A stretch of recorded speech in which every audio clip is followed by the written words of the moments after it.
Okay, this is my absolute last one, I promise.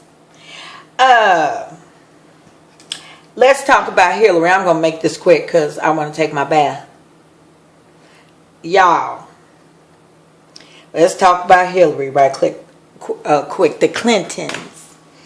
I have a wonderful documentary. I need you to go on YouTube. Let's pretend for a moment, before I say that. Let's pretend for a moment that Hillary won the election. Let's just pretend. Well, here comes all the drama besides, let's get on Benghazi, that's in Libya. And that whole situation came about because of their Libyan policy and the U.S. aids America's desire to, in the Obama administration with Hillary in it, to get Gaddafi out of power there. Okay, y'all got to research that. All right. And their policy and the Gaddafi situation and his desire to back the oil, trade oil, not trade in dollars, but gold. Okay, do some research on that. But all that would have came up, and it did come up during her campaign. They shouldn't have been over there anyway because of the Gaddafi situation. It's all tied together. I have a wonderful documentary. Well, I didn't do it, but there is a wonderful documentary on YouTube called The Hillary Body Count. Yes, the Clinton body count. And it's a wonderful documentary because it has primary sources and secondary sources on these backstories. Okay. Yes, they have receipts, as another commentator, Tariq, Brother Tariq would say. Okay, they have receipts, documentation. And the whole documentary talks about all the different people over the years. It's 40. Believe it or not, he goes through 40 body counts of primary and secondary sources of people that were involved with the Clintons, going all the way back to Arkansas. And any dirt that was coming up, they would mysteriously die. Either get murdered, somebody off the street kills them, happens to kill them, or they supposedly committed suicide and it didn't match up with the ballistics. All these cover-ups, it's a trip. So, y'all got to check that out. Also, do some research on Rhodes Scholars. Clinton, her husband, is a Rhodes Scholar. I don't know about Hillary, but do some research on those Rhodes Scholars and the history of the organization. Bouncing to Michelle Obama. Do your research, like I said, on the Council of Foreign Relations. And then try to figure out, well, damn. Once you get the history on that, well, Michelle was one of the chair people on the Council of Foreign Relations in Chicago, in the Chicago branch.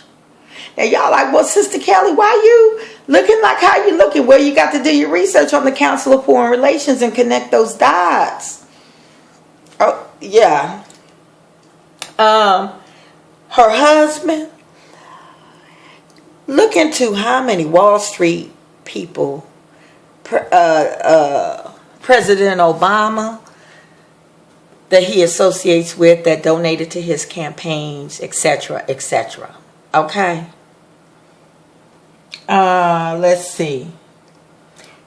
I'm going to wrap this up with history.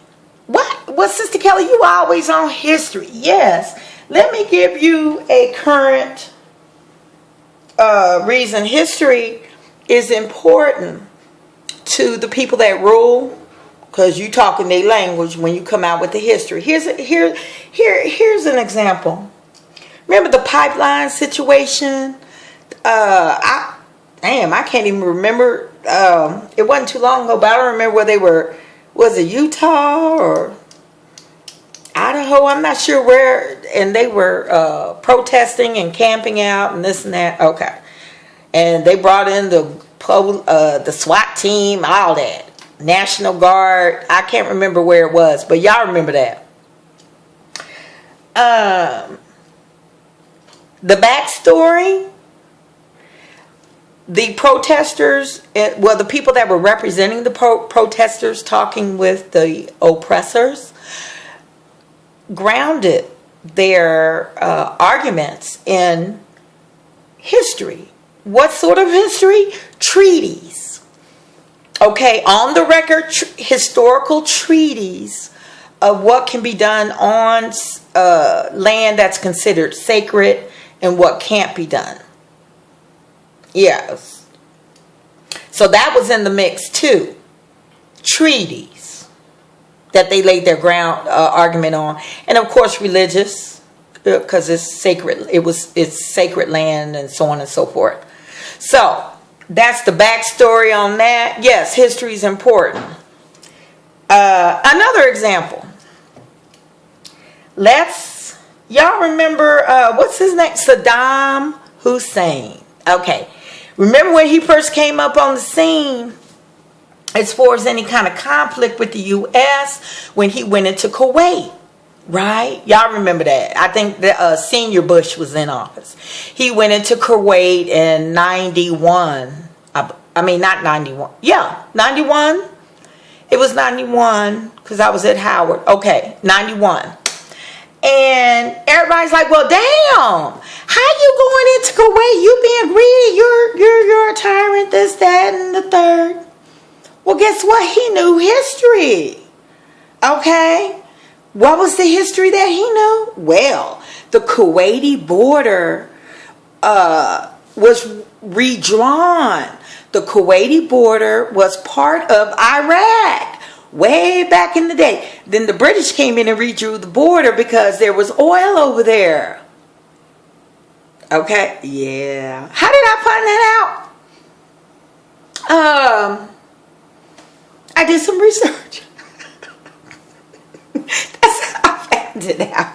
Woo! That was not on mainstream news, but if you dig off into it and look at the original historical border, so he knew that. They came in and did that. So he tiptoed on over there. Yes, he did. What's another example?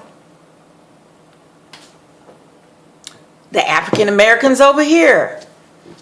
We're still waiting on somebody to put forth the argument on historical grounds, factual historical grounds for the situation that we deal with. So yes, history, you got to know your history, y'all. That's all I'm going to say about that. Signing off for the night. Did I get everybody here, Rhodes Scholars? Y'all got a lot of work to do. I'm going to check out this 2017 Economist cover. I'm hearing that one of the cards on the cover was changed.